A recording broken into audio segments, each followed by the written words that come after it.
Привіт, це подкаст «Коли все має значення». Моє ім'я Наталка Гуменюк.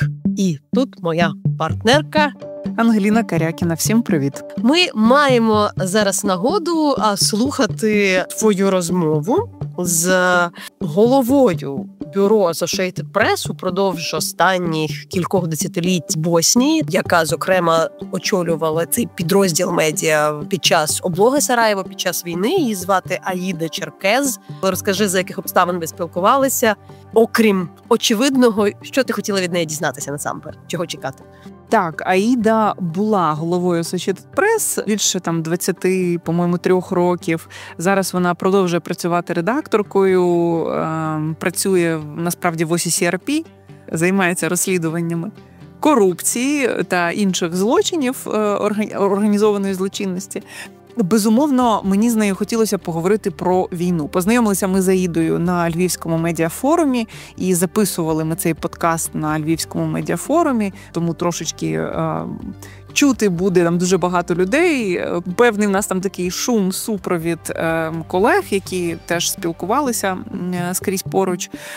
Але ти знаєш, Аїда, я не знаю, наскільки це загалом якась спільна риса особисто моїх знайомих з балканських країн, такого, з одного боку, тверезого, прагматичного ставлення до війни, до очікувань від міжнародної спільноти. Але ще якийсь такий трошечки чорний, але все-таки гумор, який дійсно формує ставлення до реальності. Ти знаєш, там була в неї, після того, як ми на спільній панельній дискусії говорили про те, хто формує, як формуються наративи миру зараз, там ми говорили про мир, про правосуддя, про справедливість і так далі. В наступній своїй розмові Аїда ніби переконувала нас, українців, в тому, що, по-перше, не все так у нас погано. По-друге, дуже багато речей, які нам здаються нам непідвласними, насправді ми можемо контролювати. І якраз ними треба і займатися. І по-третє, як вона сама сказала, вона собі дозволяє і дуже радить сміятися над деякими речами, дозволяти собі гумор, тому що без нього дійсно можна з'їхати з глузду. І я тобі так скажу, наша спільна знайома, колега по проєкту «Реконінг», теж ветеранка воєнної журналістики Джанін Діджовані, яка дуже добре знайома з Аїдою. Ми коли зустрілися в коридорі, всі разом втрьох, вона каже: «Ой, а ти знаєш, що я Аїду просила консультувати сирійців під час війни, фактично облоги в ДРА? Я просила їй пояснити сирійцям, як виживати в місті під час облоги. Так от вона, каже Джанін, вона їм не тільки розповідала, як варити там суп з якоїсь травички з листячка, а вона їм ще розповідала, що таке гумор і як важливо його зберігати». От така Аїда, насправді. Що, окрім всього іншого, ти хотіла насамперед дізнатися і, умовно кажучи, зрозуміло, що є питання війни в Боснії, ми знаємо, скажімо так, ми знаємо чимало речей, зокрема про геноцид в Сребрениці, да? Скажімо, Боснія, якщо говорити про війни на Балканах в 90-ті, напевно, така найскладніша, облога Сараєва одна з найжорсткіших взагалі історій цієї війни. Це про минуле, чи говорили ви про цей час? Бо дуже багато розмов про те, що от нічого не вдалося, коротенько ти згадала, що треба цінувати те, що є, і дивитися, що не все не так вже й погано. Чи ви говорили про цю історичну перспективу? Я не могла її не запитати про Сребреницю і про те, чи можна вважати, що в якійсь мірі населення Боснії пережило це. Да? Як взагалі про це можна говорити? Як це можна позначити, охарактеризувати. І вона дуже добре пояснює, що означає зцілення від такої страшної травми, як масові вбивства, фактично різанина, геноцид тисяч людей, частина з яких продовжують жити, їхні родичі продовжують жити на сусідніх вулицях чи там у сусідніх будинках, жертви і палачі колишні. І вона дуже добре пояснює, наскільки ключовим є правосуддя І чому в Боснії, за її словами, за весь цей час не сталося жодного випадку розправи, де жертви там пішли і родини пішли і помстилися катам, тому що всі насправді один одного дуже добре знають. Всі знають, хто до чого там причетний і так далі. І чому цього не сталося? Як важливо в цьому було правосуддя, саме міжнародне правосуддя, коли на весь світ кажуть, що це зробили не серби, а це зробив там конкретно Караджич, я зараз умовно кажу там, да? От чому надзвичайно важливими є там трибунали і міжнародні суди. Але ти знаєш, я її, звісно, питала і про інше. Тобто ми дійшли до цього питання зцілення від важкої такої травми, і чи воно взагалі можливо. Мені було цікаво в неї дізнатися, що вона взагалі думає про роль міжнародних інституцій, світу, коли ти сидиш всередині в країні, де йде війна, і я не хочу дуже порівнювати наші ситуації, вони кардинально різні. На Боснію тоді були накладені санкції, вони нічого, ніякої зброї не могли отримувати. Ми то отримуємо зброю, але теж ми отримуємо її 3 роки маленькими шматочками, постійно доводячи, що ми гідні цієї зброї, господи, ми гідні цих F-16, а тепер ми гідні, чи будемо ми гідні Таурісів, чи Леопардів і так далі. Але ти знаєш, у нас з нею вийшла майже суперечка. Тому непогано, знаєш, іноді повертатися до чиїхось дуже складних досвідів і розуміти, що могло бути гірше. Аїда розповідає, уяви, більше 3 років облога міста. Взагалі немає світла, немає їжі, да? Ти не можеш нормально там виїхати, постійно снайпери. Як вона каже, ти 3 роки ходиш в сірому, темно-зеленому, темно-синьому, щоб тебе не помітив снайпер. А тобі хочеться червоного, рожевого, якоїсь там фуксії. І це мені розповідає жінка, яка сидить в яскраво-червоних кросівках, знаєш, нарешті. І я кажу, а що їй давало надію на те, щоб займатися своєю справою, журналістикою? І вона розповідає, не буду просто, нехай наші слухачі дослухають до цього місця, вона розповідає офігенну просто історію про те, як один старезний дід просто буквально пояснив їй журналістську її місію. І це вправило їй в якомусь сенсі голову, і вона більше цим питанням не задавалася. І ти знаєш, останнє скажу, напевно, вона сказала, що якщо вам здається, що світу байдуже, то це неправда. Мені теж здавалося, що світу байдуже. Насправді, світ просто не знає, що з цим робити. І це різні речі. Байдуже і не знати, що з цим робити. Оце якраз з цієї точки почалася наша суперечка про те, що робити світові. І вона каже, ви знаєте, у мене онучка маленька, вона ходить в Сараєво в садочок. І раз на місяць по четвергах, тому що війна у вас почалась, повномасштабне вторгнення почалось в четвер, 24 лютого 2022 року. По четвергах у них є День України, коли всі діти в садочок в Сараєво приходять в жовто-блакитному одязі. І вона показала мені фотографію, де її маленька онучка стоїть в сукні, чи верх синій, а низ жовтий, чи навпаки, щось таке. І інші діти так само вдягають якісь елементи одягу з кольорами українського прапору. І от вона каже, уявіть собі, якийсь садочок в маленькому Сараєво думає про вас, діти з самого дитинства про вас думають і переживають, знають, що таке війна в Україні. І вони вам співпереживають. І якщо у вас колись виникне думка про те, що світу байдуже, будь ласка, згадайте про мою онучку і її садочок в Сараєво. Вона цю історію не встигла розказати під запис, так, знаєш, кілька разів. Тому я подумала, що дуже важливо її буде в підводці розказати і повертатися до неї, коли тобі важко. І я б тут казала, да, тепер, хоча ви не говорили, наші слухачі з Аїдою, я думаю, ви про внучку Аїди Ćerkez згадаєте. І мені є також що згадати. Ліна, я хочу сказати про час, мені здається, це важливо відмітити. Коли ми починали проект The Reckoning з Janine Di Giovanni, яка тільки приїжджала в Україну, і, здається, це вона ще не приїхала тоді в Україну, ми не побачилися ще фізично, ми тільки якби листувалися заочно. Джанін мені постійно щось розповідала про Аїду. І на початку квітня 22-го року вона переслала мені аудіолист від Аїди, який був опублікований на BBC. Це аудіолист до України, але Джанін мені прислала спочатку цей текст.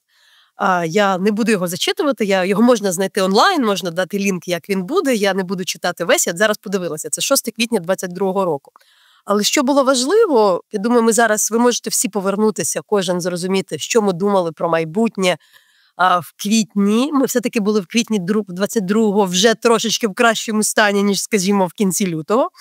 Але вона говорила про те, що вона хоче передати Україні, і говорила там про ту футболку, яка в неї була, на якій було написано «Сараєво буде, а все інше пройде». Вона розповідала якісь слова про свій досвід, про злість на Росію, зокрема, в мене є такий шматок, де вона дуже критично до Росії, і було написано, це було вирізано з ефіру, це я тільки в текстовій версії. Вона, до речі, писала, і це близько тобі, як каже, я от щойно побачила, як була знищена ваша телевежа, коли була атака, ти працювала на Суспільному і знаєш, тому що вони хочуть вас тримати в темноті. Говорить про те, що записуйте все, що ви бачите, це буде використано як докази про темні часи.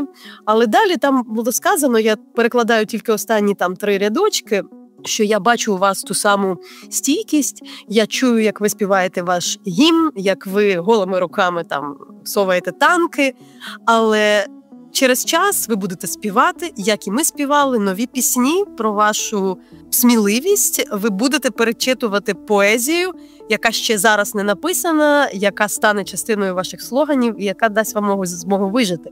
А зараз я надсилаю вам найбільш цінну річ, яку я маю. І це мій слоган.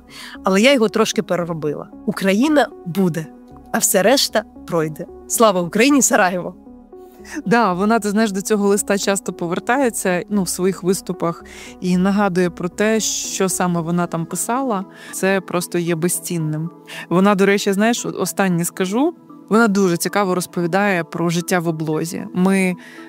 Це так здається, що життя може зупинитися в страшних умовах, але насправді навіть не в страшніших умовах це життя просто, знаєш, як цей кліше, звісно, паросток, який пробивається крізь асфальт, все таки пробивається, і як якимось дивним чином квітне культура, театр, музика, кіно. І от вона про все це розповідає, коли в якийсь момент в Сараєво починають з'їжджатися світові зірки, селебриті, відкривається кінофестиваль на 5 нещасних душ сараївський, який зараз один з найкрупніших, найважливіших кінофестивалів в Європі. Про все це вона також розповідає. Мені здається, що нам, українцям, цей досвід дуже-дуже-дуже буде близький і дуже важливо почути від когось. Це, знаєш, останнє, що вона сказала мені в цьому подкасті, вона сказала, просто запам'ятайте, я говорю з вами з вашого майбутнього. Тобто, що майбутнє є. І оце дуже іноді важливо почути.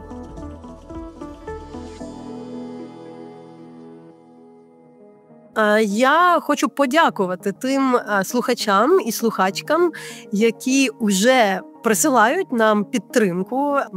Наша бухгалтерія повідомляє, коли прийшли певні суми, і страшенно вдячні за це. Я нагадаю, що наш подкаст «Коли все має значення» не має якогось окремого фінансування. Ми його робимо з власної ініціативи і хочемо, щоб цю роботу підтримували, особливо заради нашої команди, чудової редакторки Іри Лопатіної і звукорежисерки Люби Гук. Якщо у вас є така можливість, будь ласка, є реквізити, вони є і на нашому сайті лабораторії журналістики суспільного інтересу, і там, де це можливо, на тих платформах, можливо, ви можете прочитати, як ці реквізити знайти, а ми працюємо над тим, щоб мати зручніший спосіб цієї сталої підтримки. Це не просто дуже приємно, це дуже надихає, спонукає до подальшої роботи, але дійсно є все-таки вагомим внеском. Тому дуже-дуже вдячні. Дякуємо вам за ту підтримку, яку ви нам надаєте. Насправді для нас важить навіть найменша сума. Це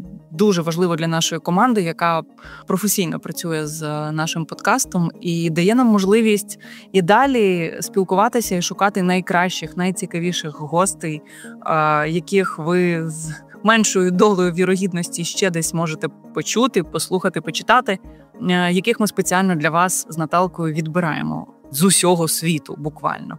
Тому ми будемо вам дуже вдячні за посильний для вас донат на підтримку подкасту «Коли все має значення», нашої невеличкої команди. Ви зможете знайти реквізити на сайті Лабораторії журналістики суспільного інтересу, а також на платформах, де є доступним наш подкаст, а це майже всі подкастингові платформи, які є доступними в Україні. Дуже вам дякую, почуємося. Aida, thanks so much for finding time, for talking to me, to us, and for sharing your experience. I'd like to start with some memory of yours, with the beginning of the full-scale invasion. You're saying that you have lots of friends and colleagues in Ukraine. You were recalling saying that one of your colleagues didn't believe that the war is gonna start. Actually, I'm one of those. I also didn't believe. I've been on many off-rec meetings with the government, with the top officials, and they were saying the same, like it's not gonna happen. So I wasn't really ready for that or for whatever was coming. But why did you believe? Is that because of your experience? Because you know how quick the war may start, or something else that we just missed? You didn't miss anything. I mean, you missed everything. All the signs were there. You just don't want to see them. And I understand that because I was like that. It was so obvious that there's going to be a war in Bosnia. And it was obvious to everybody but us. You know, you just don't want to perceive it. If you cannot believe that this is going to happen to you. What you're watching on TV, happening in Africa and Asia, you think that you somehow are exempted. It can happen to other people, but not to you. And then it comes to you, and you sit there, and you still can't believe it. It started, and you still can't believe. When it starts, you think, oh, this is going to take just a few days. No, it's going to take years. The reason why I knew was because it started the same way the Sarajevo siege started, with a military exercise on the mountains around the city. At the time, we really thought it's a military exercise, so, you know. The weapons were pointed toward the city. How is that an exercise on how to defend the city? And we were watching it and said, I don't know, maybe it's some army trick. Well, we've been through that since 2014, you know, yes. The Russian kind of hybrid aggression or whatever it is. In some ways, it didn't look like an, you know, full-scale war, but it was. But there was a military exercise on the border. My colleague told me, oh, it's just a military exercise. I said, no, it's not. They're going to roll in. No, they can't do that. Yes, they can. No, this is not going to happen. And I recognized in her disbelief myself. Couldn't even be angry with her because that was me years ago. And I thought, oh my God, she's going to be really surprised by this. But you have to go through this in order to be able to see it when it happens to others. Once you go through this, you have this experience and you can recognize it. But you cannot recognize somebody you don't know. And you cannot recognize something you don't know. You can only recognize something you have already experienced or somebody you have already met. But that leads to a question, what do you do? You wrote a letter, you made it public with a set of, let's say, advice, recommendations, what to do, what to prepare, which things we need to save. But you know what struck me? You didn't advise on living, on taking a refuge. While, you know, when this whole story started, I remember lots of my friends, actually some of my Balkan colleagues also telling me, listen, it's going to happen. You know, we have a house somewhere in Croatia, you should move. Some of them were recommending that. I never considered leaving Ukraine, and you were not recommending it as well. Why? I guess I'm not a person whom you can come over to my house and say, okay, this is mine now, you leave, and I leave. I won't leave. At least put up a fight. So I assume that people are not like that. You can't just tell them to go, and they go. They leave their lives and their houses and their country and leave without even trying. I don't think that Ukrainians can do that. The children and mothers should leave. it's essential for the next generation to be relocated somewhere safe so it continues to exist, because the goal is destruction. So if you allow them to kill your children, you're gone.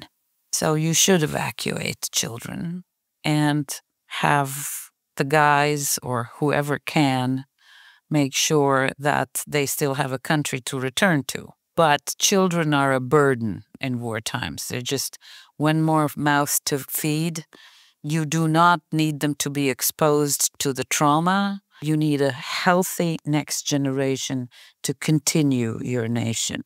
In a situation like that, I mean, we're in Lviv and, we're drinking coffee, we're having this nice time here at the restaurants, people on the streets, everything seems to be fine, but there would come a night or a day where a missile would strike, I don't know, a residential home or whatever, a museum, a hospital, any kind of object, a hotel. In a situation like that, I mean, I'm not asking for advice, but still some of your reflections and thoughts. How do you decide whether you should leave or go? Because I'm, as a mother, I also have this dilemma. I consciously decided to stay in my country, in my city, and I want my children to have a home, and I want them to be raised in Ukraine and to understand what Ukraine is.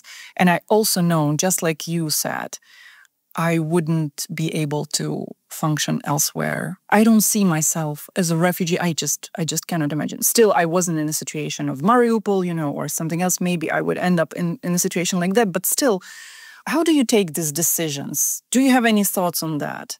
What should be a priority? Life. I mean, there are situations that you're choosing between being a refugee and dead. The decision is clear.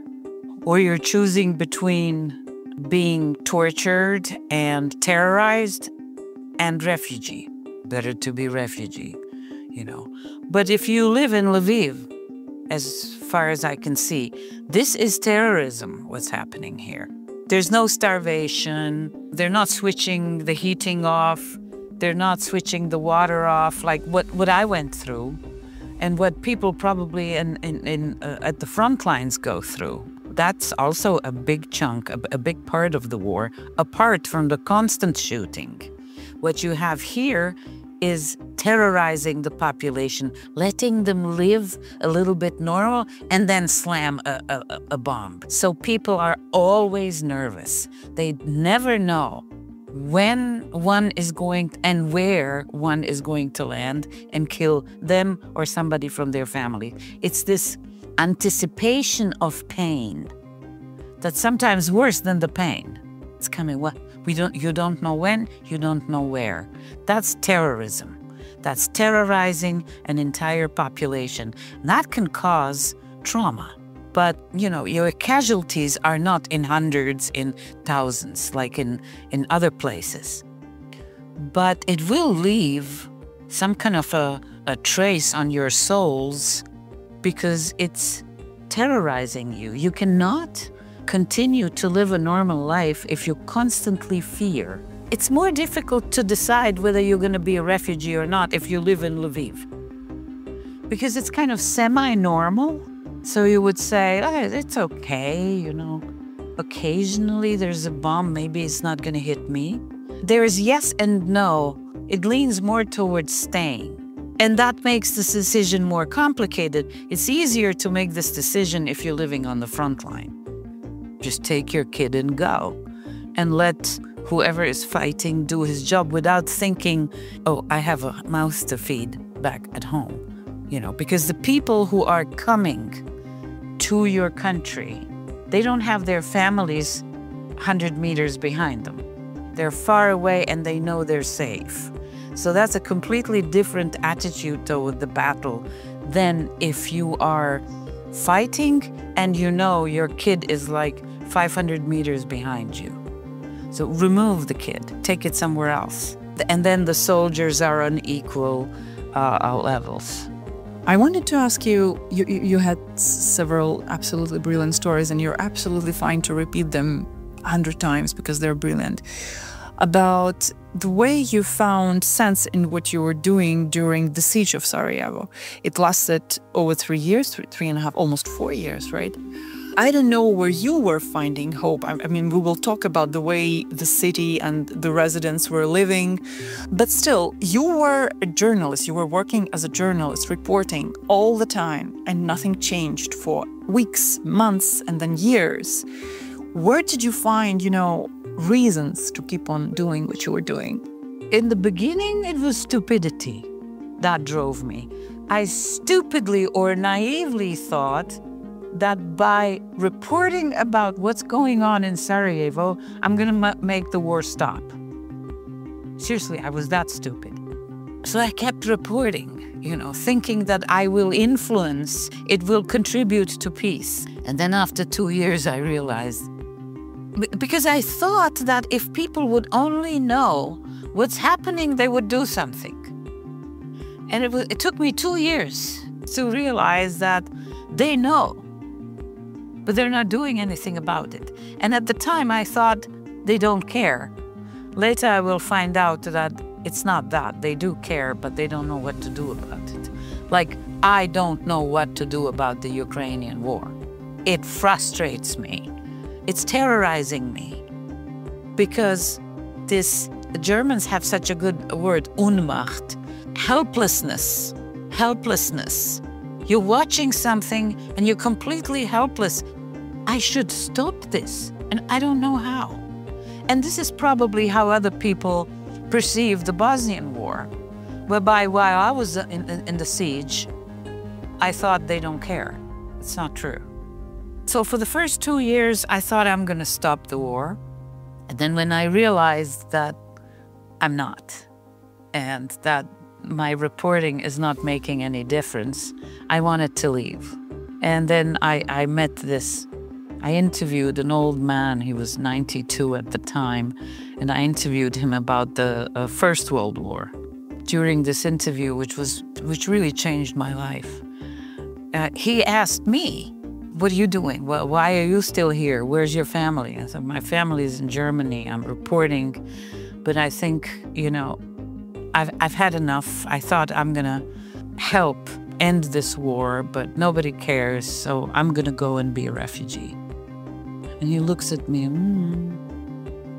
maybe that's a smart thing to do. But let me tell you something. After the Second World War, I was asking some people in Croatia. There was a big Nazi-like concentration camp in Croatia. He said, I asked people after that war, where have you been that night when they took your neighbors away, never to come back? What did you think? What did you do? Did you do anything? And all of them had the same answer. I didn't know. And he said, maybe they didn't know. And I can understand that they didn't know because nobody reported about this. Maybe you won't stop the war, but keep reporting. Because when this ends, because of you, nobody will be able to say, I didn't know. This was such a turning point in my life. I lowered my bar. I didn't want to stop the war anymore because I knew I can't do that. But by reporting it and offering the stories about this and the truth about it to the world, I turned an excuse into a choice. You knew. Or the information was out there you consciously did not want to know. That's a choice. Different than during the Second World War, where there was no reporting, only propaganda. So Germans didn't really know what was going on. They've never heard of Auschwitz. And I thought that was such a noble thing. I'll just keep on doing it. And I'm still doing it because of that reason. I'm going to retire soon, but my motive is still that. So it's not stupidity, obviously. Absolutely. But let me go back to the thing you said. You said that you thought that nobody cares, but it's not like that. They just felt helpless. So what do you do with it? I mean, after we, as a European world community created all these organizations, United Nations, Red Crosses and everything, what do you mean they don't know what to do with that? It's even, written. what to do when a war comes. We have international humanitarian law and everything. To me, it doesn't seem like some people don't know what to do. It's rather that they have reasons not to do something. So what should they do in Ukraine? Well, they should stop this war. How? They should stop Russia. I don't know. I'm not there. Aha. It's not that they don't know what needs to be done. They can't do it. How do you stop Russia without igniting a world war? How? Tell me how and I will do it. Tell me, I will do it as well. I just see from the reactions, the global reactions in the beginning of the full-scale invasion, when nobody expected that Ukraine will fight back, it will be gone in 3 days and all that. Mr. Zelensky just, board a plane and leave and everything. It wasn't like the world was ready to help Ukraine defend its sovereign state. It's not like that. It's rather what the Ukrainians did led to a moment when there is some kind of, a coalition around Ukraine, helping Ukraine. But it's step by step, a very hard step to take a choice and give Ukraine these goddamn, Leopards or rockets, missiles or anything. It just takes so much effort from the Ukrainians to prove that we are, a worthy European state to be supported. It doesn't seem, like actually like a solidarity within the European community and Western community, what we call a democratic community, don't you think? It's fear. It's fear from retaliation from Moscow. Look, that's not going to affect you. My war in Bosnia, we were under sanctions. Nobody gave us weapons. It was against the UN resolution to provide weapons to us. We envy you because you're getting weapons, which we didn't. So, and we survived, let alone you with all this support you're getting. No, I'm here on your side, absolutely. I'm not, I'm playing here a devil's advocate. I think Ukraine is capable of many things, which we're proving each day. And I'm not really comparing our situations. But still, I just want to understand, how do you help someone who doesn't know what to do to actually do what they're supposed to do? By what? Doing what you're supposed to do? Well, first tell me what they're supposed to do. To send in troops? To send you more weapons? What are they supposed to do? Bomb Moscow? Tell me what they're supposed to do first. I think they should stop doing business with Russia. Who's doing business with Russia? The US right now. Well, now with this regime... And part of the European countries as well, they're selling gas and energy. They're still doing quite a lot of business. There are still, there's still a limit to sanctions. There's still a limit to what they can block. The sanctions that were imposed on Russia and on Russian oligarchs are unprecedented. This has not happened before, except I think Iran. You are looking for total. You're never going to get total anywhere in anything, But the sanctions are hurting, and just making business with Russia being somehow illegal or immoral is what they have achieved. And you can't get more than that. This is maximum justice you can get in today's world. But you should always push for more. It is hard to confront a world power like Russia. It was easy in my war. Serbia never threatened anybody but us. But Russia threatens world peace. And it's not easy to deal with that. So you have many leaders, for example, who know they should be doing something, but they can't out of fear. So what they do, they come up with a narrative that justifies their inaction. For example, how both sides are guilty for this. It's an excuse. They know they're not. Like Ukraine is also a little bit guilty. It provoked, I don't even know what the narrative is. But the equalization between victim and aggressor is actually a tool for them to have an excuse for not doing something they can't do because they're cowards. I mean, not even cowards, it's unpractical. How do you expect from a German politician to decide to deprive Germans of heating because of Ukraine?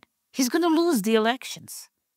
You're asking for the impossible in democracies. If this would be a dictatorship, he would just do it. He doesn't care about his people. But in democracies, you're turning off heating for me because of them? Yes. So I start hating Ukrainians instead of Russians because I'm now deprived of something. Can you understand that? I do, personally. I do understand. And I have, even though we're talking, on one hand about someone's lives and on the other hand on another like plus €3 on your monthly bill for something. Okay, not 3, okay, 30. But it's still, would you like compare someone's life and €30? It's impossible to do if you're sitting in Germany and you're counting your money but not living in Ukraine. But let me get to that question of what the world should do, can do. Is there something that still makes you hopeful about the global security and like international justice? Let me explain. I do believe that we still have to fight and to keep on those institutions that are there in place. It's not like, they're not working, we should just abandon them. UN is nothing, OEC is nothing. No, I think that we should do whatever we can with the existing institutions. But what makes you think, if it makes you think, that something still may happen, like a tribunal, like a more solid coalition around security in Europe, or something else that would really prevent Russia from doing more aggressive steps, like, I don't know, a nuclear attack or something like that? I don't think that Göring ever thought he's going to find himself at a tribunal. I think when he was standing in front of it, he couldn't believe what was going on. And that was the first one in Tokyo as well. We saw Nuremberg and Tokyo as exceptions, because no war ever ended with tribunals. That was the first time. But it was still a tribunal where the winners were trying the losers. It was not global. It was Americans and, the Allies. At the time, they were allies. The Allied forces, the winners in a conflict, were trying the losers. Okay, it's not perfect, but it's something. In the next war, which was Bosnia, the world established an international war crimes tribunal in which the world, the international community, which was not involved in the conflict, not the winners, will try whoever is guilty. That was the beginning of the world justice. And this is something that Bosnia has given the world. That was the first time such a tribunal was established by the international community, where someone from Africa, someone from Korea, someone from America and Canada sits there and looks at the evidence and says, it's your fault or it's your fault. Both sides were on trial. Okay, one side with only 4 people, the other side with hundreds of people. Fine, but it was the world against the perpetrators. Not a nation, but the perpetrators. That was the beginning. Then the ICC was formed.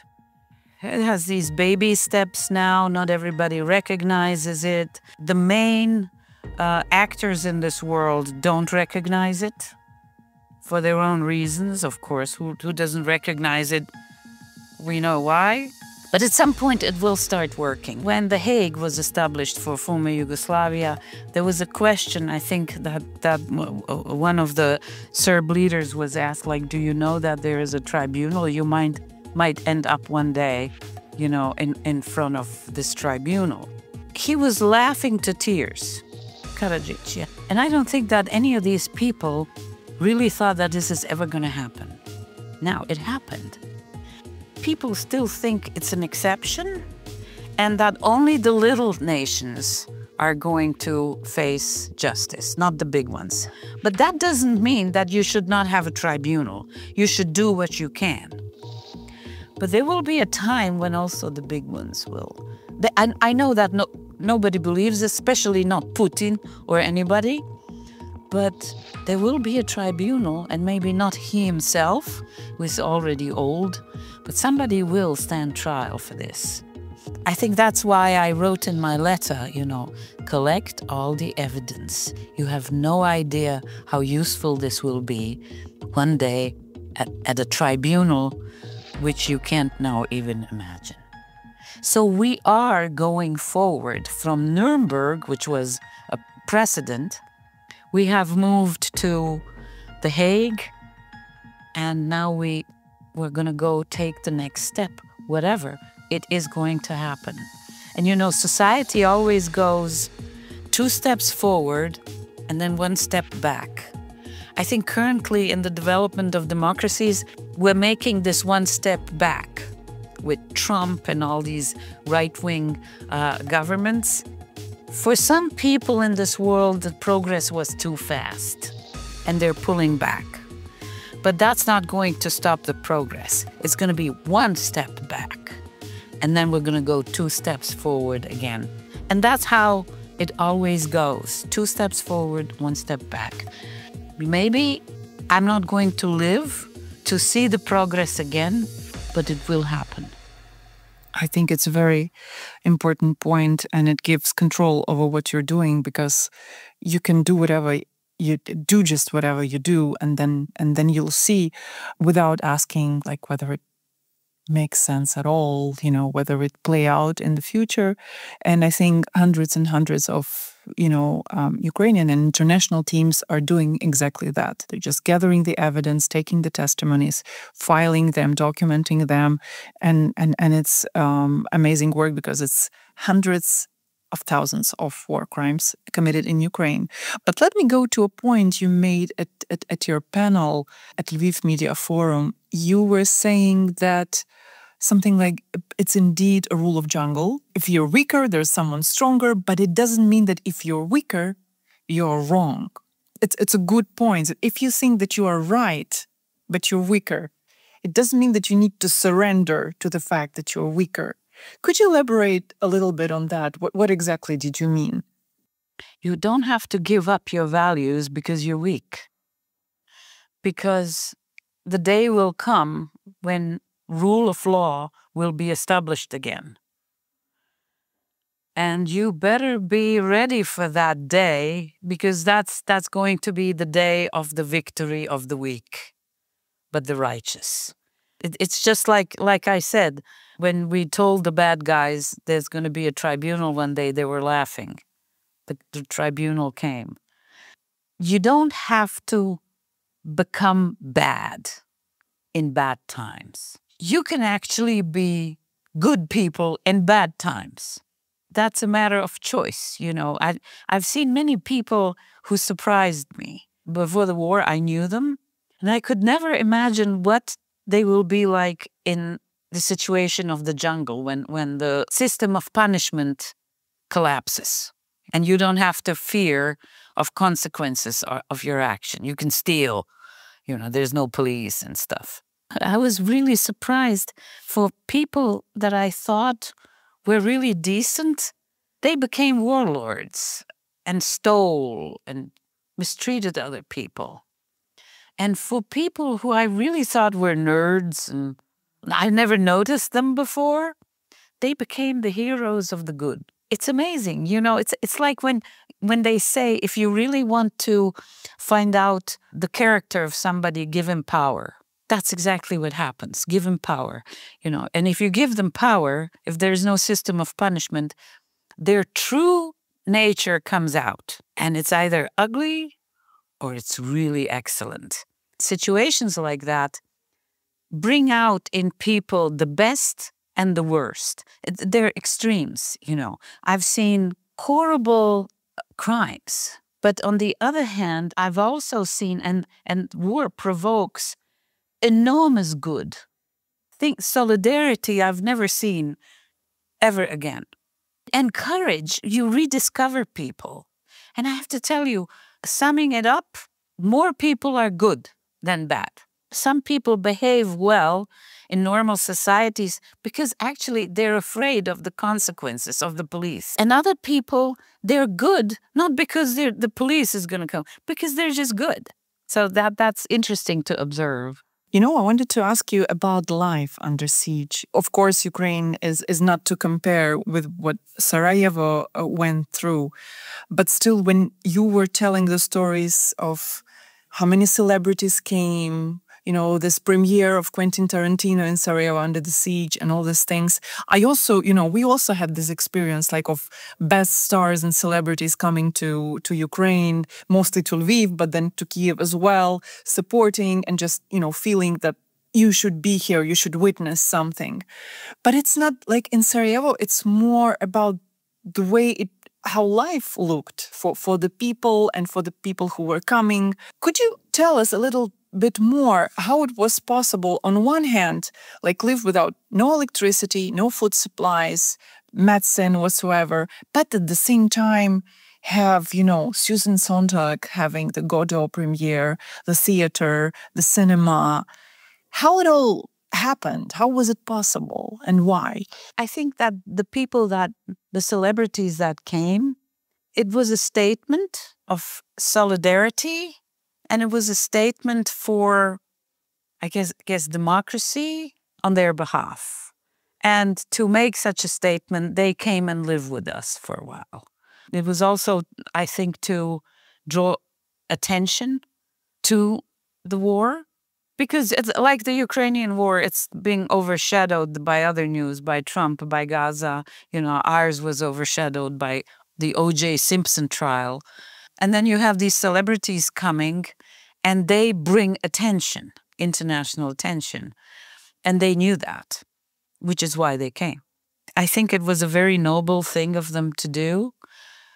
Sarajevo has never been a big city, you know, with a lot of celebrities. It was kind of a close. So we suddenly became like this, oh, there's Bono. Oh, there's Vanessa Redgrave. You know, it was kind of really weird. They were running around with their flag jackets. I was like, oh, at the market, or it was surreal.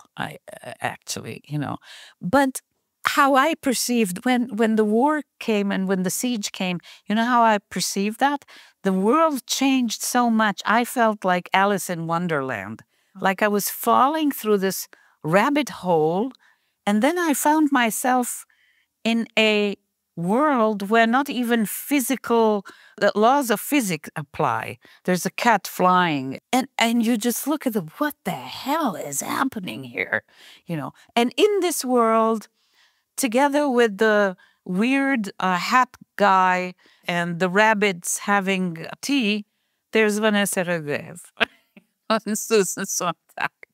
It was absurd, but we appreciated it very much, and we view these people as Sarajevans, even today. You told a really nice story about the beginning of the Sarajevo Film Festival. You quoted this question, like, how do you have a cinema movie fest in the middle of war? Could you tell that story? They established this film festival and a theater festival as well in the middle of the war, during the siege. I mean, the snipers are shooting at the... we don't even know how the audience, how the people in the public came, you know, risking their lives, I guess.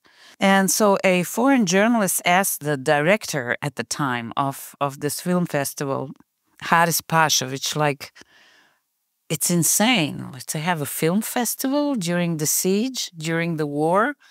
Why a film festival during the war? And his reply was, why war during a film festival? To me, that's such a good answer. Why war in general, particularly during my film festival? it brings it back to perspective. Why are you asking such a question? Why a film festival? It should be normal to have a film festival. Why war? So, and I think that Haris put it in the right place. So you appreciated the fact that you had an opportunity to have a film festival, to have a theater play, to meet, I don't know, Bona or Susan Sontag in a cafe, in a shelter. It was very important for the mental health of the population. If you keep a population for 3.5 years completely isolated, you have to keep in mind this war took place before internet and, before mobile phones. We had no idea what was happening outside. Maybe the rest of the world was swallowed by some volcano. We wouldn't know. In such a war, as many Ukrainians now living on the front line know, you're reduced to the essential needs: eating, sleeping, and water, and heating. And that's kind of the life of an animal. And that's the goal, to reduce you to an animal. You recognize that, and then you try to come back and be a human being. And the easiest way and the best way is culture. So people who never went to the theater went to the theater during the siege. It was so important for us to prove to ourselves that we are still human beings, that people who never read started reading books, to have this cultural life. In the building next to me was a piano teacher who was annoying everybody in the building with her. Not that she was playing fine, it's just she had students coming over and they were constantly making the same mistakes.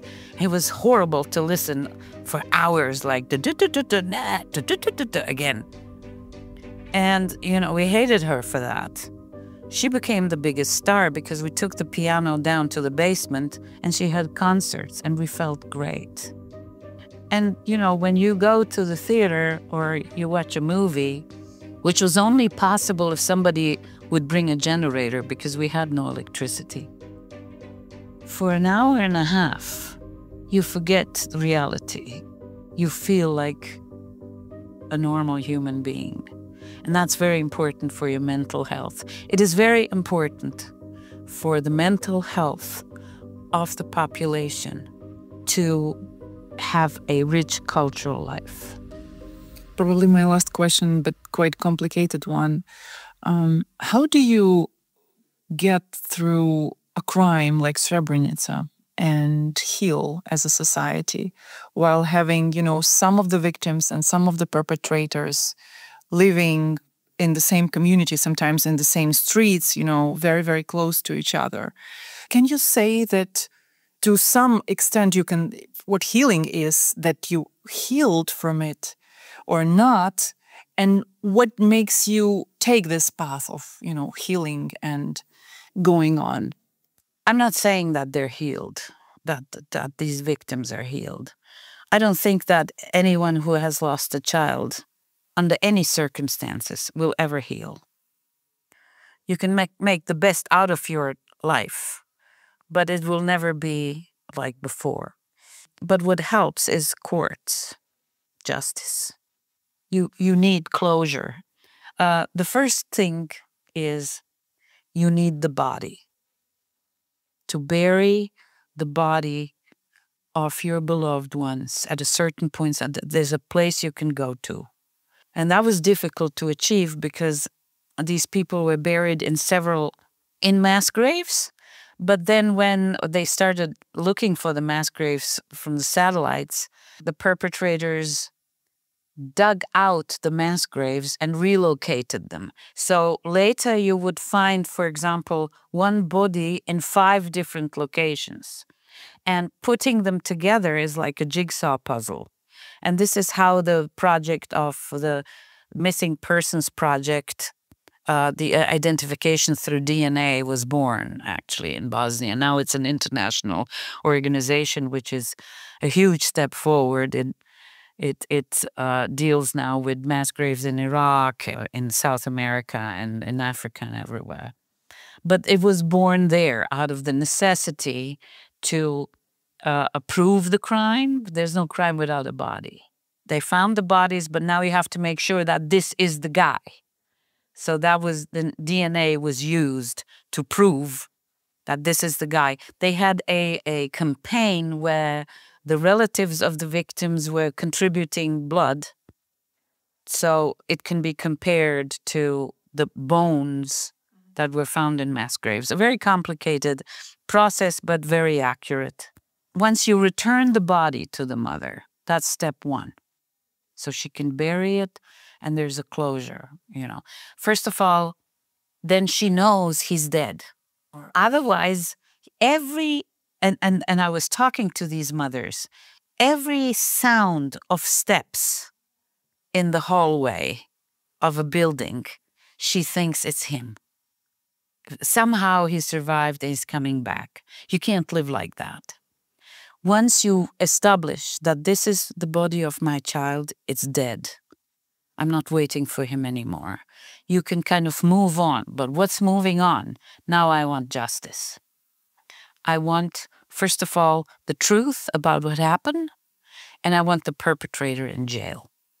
That's the role of the Hague Tribunal. And these women, the organization is called the Mothers of Srebrenica. It's one of the most fascinating and most progressive organizations I've ever seen. These women were so persistent. They traveled to The Hague. They stood in front of that court until they got justice. They all stood in the witness stand. They all testified. And they really forced, with their presence, the prosecution to prosecute these people and for NATO to arrest them and bring them to The Hague, to the courtroom, and put them in jail. And it was their life mission, and they achieved it. And I think that's the healing process. The healing process is only one. Get me the body. Tell me the truth of what happened, and prosecute. And if you take that path, there will be no other revenge. You know, we came out of a communist society where during Tito's time, the legend is, or maybe it's true, that Tito would, you would be able to get an audience with Tito if there was some terrible injustice done to you that institutions didn't take care of. And, you know, you would get an audience with him and he would fix your problems. So the saying was, I will go all the way to Tito. You know, that was the threat. Now, Tito is gone. But the saying is still the same, except in, I will go to The Hague. And that has prevented, to this day, there has been not one act of revenge. Because the bigger revenge is for the victims to expose the perpetrator, have him sit on TV in an international court, and then go to jail. That's much better than just to go and kill him. Think about it. It is. It's the shame, and it's the exposure to the whole world now sees what you have done to me. You know, it's not just, I'm going to go and knock on your door one night and I'm going to kill you. It's not going to satisfy you, ever. What's going to satisfy you is to expose and to have him on trial and put him in jail. And that's your revenge. And that's the way it should be. You know, the monopoly over violence should stay with the institutions and not with individuals. I wonder how mothers are such a driving force in every war, except for Russia. Putin and the FSB understand this very well. That's why they do not let any mothers organization really act on anything. In Chechnya, you know, after Beslan, there were mothers of Beslan, of these hundreds of children who were killed, and they disrupted this community by doing lots of absolutely Putin should be afraid of a future organization called the Mothers of Russian Soldiers. I hope that the Russian mothers will somehow awake, because... Oh, they're awake. They just can't do anything. Otherwise, they're killed as well. We'll see that, but it's a very powerful story. Is this organization, the Mothers of Srebrenica, still active? Yes. Oh, yes. Yes, very much. There are probably some people who are still looking for their loved ones. Yes, about 1,000 people from these 8,500 that were executed in 3 days systematically. 1,000 have not been found. But there is a big graveyard. It's called the Potočari Memorial Center, and they're an institution, very powerful and, very... And I talked to them, and it was funny to me. We asked them, how did you get so organized? I mean, these are people from the village, they had cows before. And they sat there and said, oh, it took us a year to stop talking at the same time. Start with that, And then they became this really powerful force that they said they knew that The Hague is going to be established, but they weren't sure that they're really going to do their job. So they bought themselves bus tickets and traveled to The Hague and just stood in front of it. Or they stood in front of the houses of the prosecutors. So when he goes to work, they're standing on the other side. They didn't say anything. They just stood there for years. Very powerful. And it makes it more powerful understanding that it's pure grassroots. It's not like it didn't come from the state or from anyone. No. They hate the state. They hate everybody. It's just really grassroots. Thank you so much, Aida. Thank you for talking, and thank you for being here and for sharing this experience. It's very powerful. Thank you. Thank you so much. And as you can see, I talk about the tragedies of a war and a siege while laughing. I just want to say, I'm talking from your future.